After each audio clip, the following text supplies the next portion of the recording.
अथ सप्तत्रिंशोऽध्यायः। हिमालय द्वारा विवाह के लिए लग्न पत्रिका प्रेषण, विवाह की सामग्रियों की तैयारी तथा अनेक पर्वतों एवं नदियों का दिव्य रूप में सपरिवार हिमालय के घर आगमन।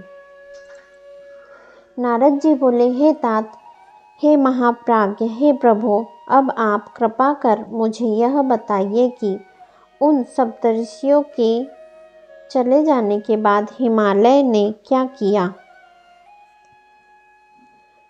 ब्रह्मा जी बोले, हे मुनीश्वर, अरुंधति सहित उन सप्तऋषियों के चले जाने पर हिमालय ने जो किया उसे मैं आपसे कह रहा हूँ।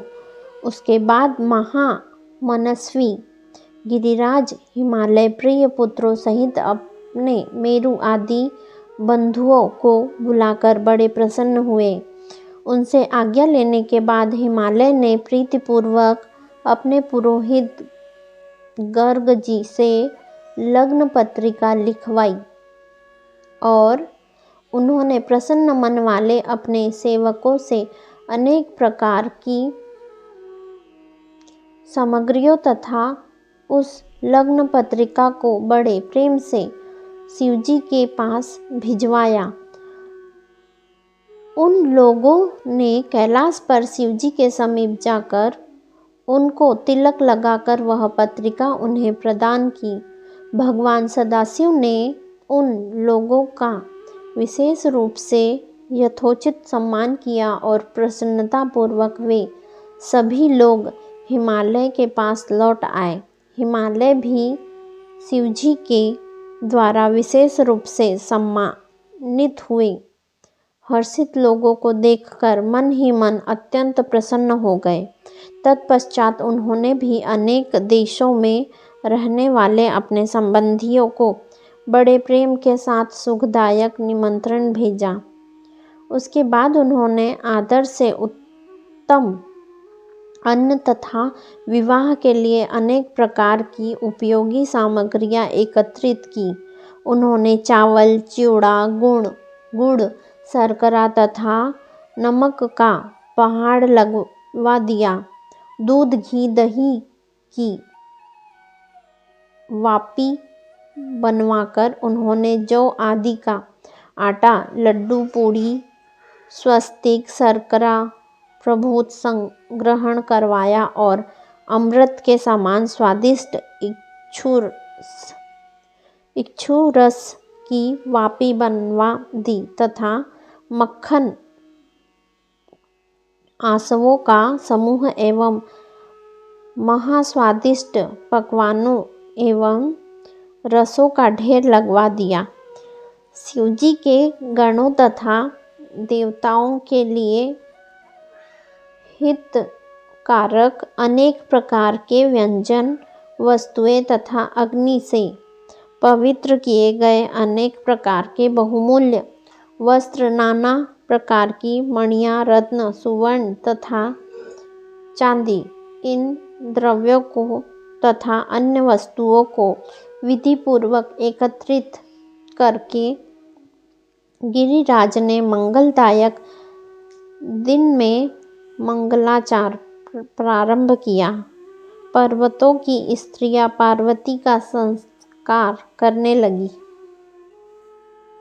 वे स्वयं अनेक प्रकार के आभूषणों से सुसज्जित होकर प्रसन्नतापूर्वक मंगलाचार करने लगी। नगर में रहने वाली द्विज स्त्रियां भी प्रसन्न होकर उत्सव तथा मंगलाचार के साथ अनेक प्रकार के लोकाचार करने लगी।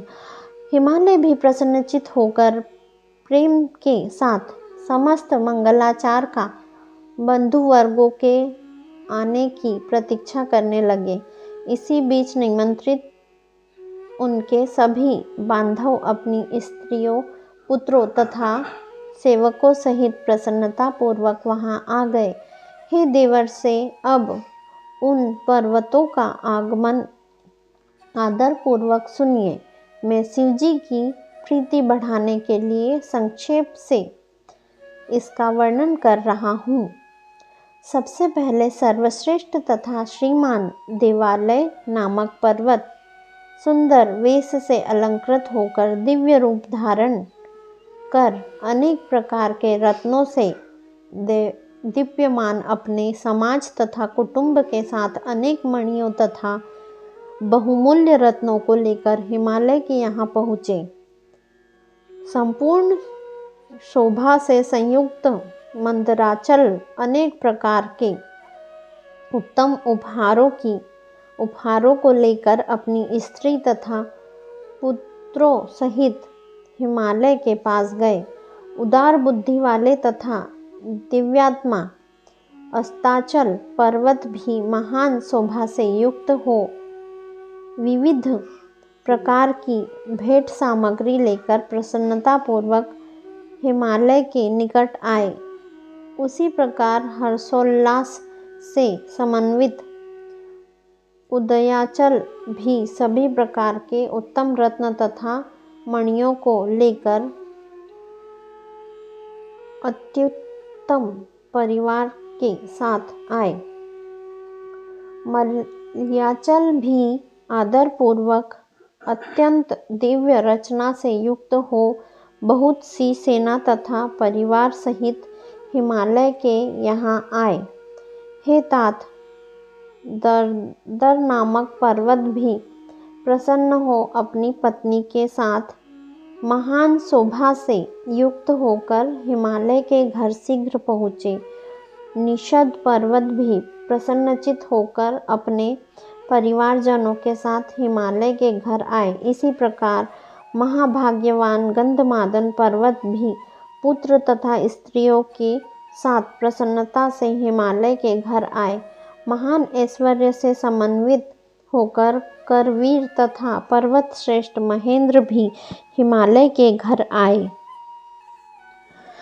अनेक प्रकार की शोभा से संपन्न परियात्रा भी प्रसन्नचित होकर अनेक गणों पुत्रों एवं स्त्रियों को साथ लेकर मणि तथा रत्नों की खान से युक्त हो हिमालय के पास गए।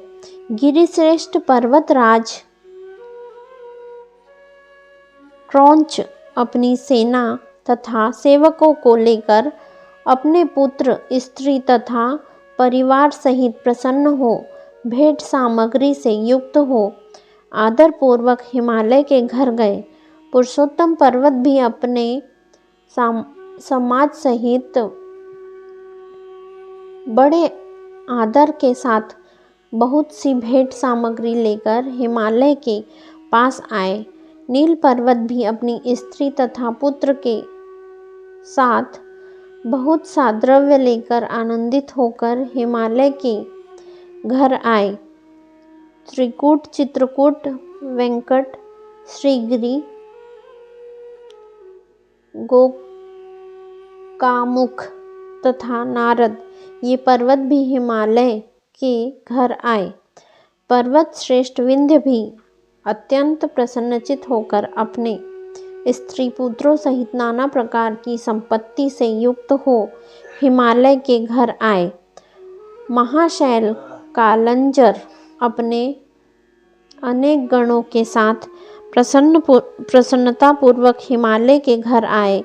कैलाश नामक महापर्वत भी बड़ी प्रसन्नता के साथ कृपापूर्वक हिमालय के घर आए। वे सभी पर्वतों की अपेक्षा अधिक शोभा संपन्न थे। हे नारद, इसी प्रकार अन्य द्वीपों में रहने वाले तथा भारतवर्ष में रहने वाले जो अन्य पर्वत थे वे सब हिमालय के घर आए। हे मुने, हिमालय ने जिन पर्वतों को पहले ही प्रेम से आमंत्रित किया था वे सभी यह सोचकर कि यह शिव का विवाह है प्रसन्नतापूर्वक वहाँ आए। शिव का विवाह हो रहा है यह जानकर उस समय सोनभद्रादि सभी नद अनेक शोभा से युक्त होकर बड़ी प्रसन्नता के साथ वहाँ आए। शिव का विवाह हो रहा है यह जानकर सभी नदियाँ दिव्य रूप धारण करके नाना भांति के अलंकारों से युक्त हो प्रेम पूर्वक वहाँ आई। शिवाशिव का विवाह हो रहा है यह जानकर गोदावरी, यमुना, ब्रह्मास्त्री तथा वेणिका हिमालय के यहाँ आई। शिवाशिव का विवाह हो रहा है यह जानकर गंगा जी भी महाप्रसन्न हो दिव्य रूप धारण करके अनेक प्रकार के आभूषणों से सुसज्जित हो वहां आई।